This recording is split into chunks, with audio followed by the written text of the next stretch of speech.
ये कहानी सूर्यपुर नाम के एक छोटे से गांव की है, जहां मोहन नाम का एक गरीब किसान रहता था। मोहन के परिवार में उसकी पत्नी कविता और उसका एक बेटा अमन था, जिनके साथ वह बहुत खुशी खुशी जीवन बिताता था।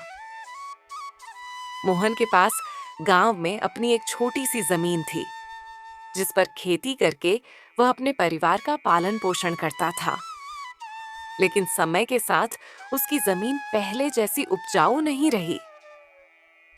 धीरे धीरे फसल की पैदावार कम होने लगी और मोहन की चिंता दिन ब दिन बढ़ती चली गई।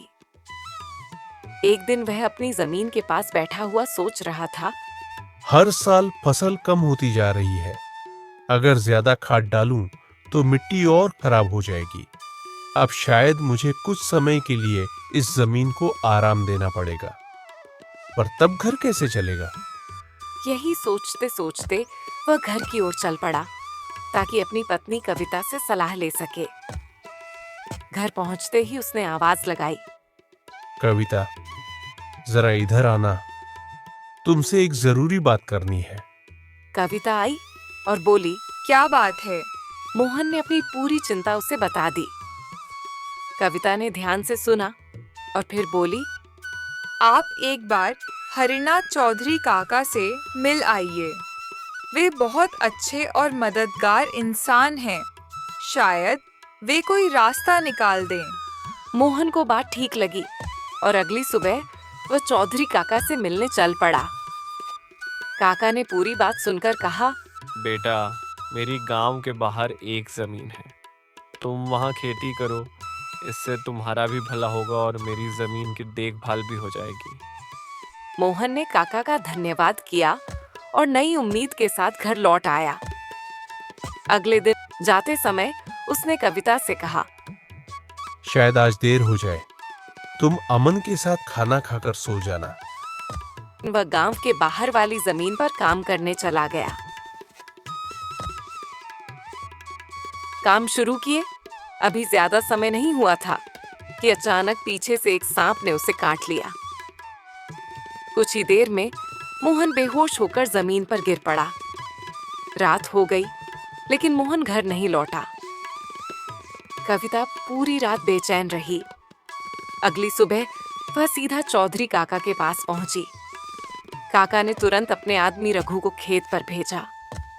वहां जाकर रघु घबरा गया। मोहन का शरीर नीला पड़ चुका है, जरूर सांप ने काटा है। तुरंत वैद्य देवदत्त को बुलाया गया। वैद्य जी ने कहा, जहर ज्यादा देर तक शरीर में रहा है, वह गहरी बेहोशी में चला गया है। मोहन को घर लाया गया। कविता दिन रात उसकी सेवा में लग गई। कुछ दिन बाद अमन ने चिंता भरी आवाज में कहा, माँ, अब घर कैसे चलेगा?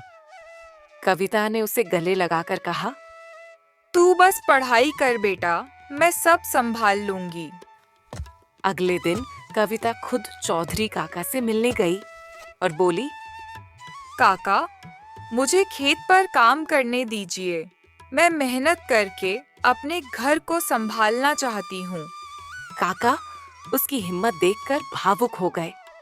उन्होंने उसे गांव के पास वाला खेत दे दिया, ताकि वह घर और पति दोनों का ख्याल रख सके।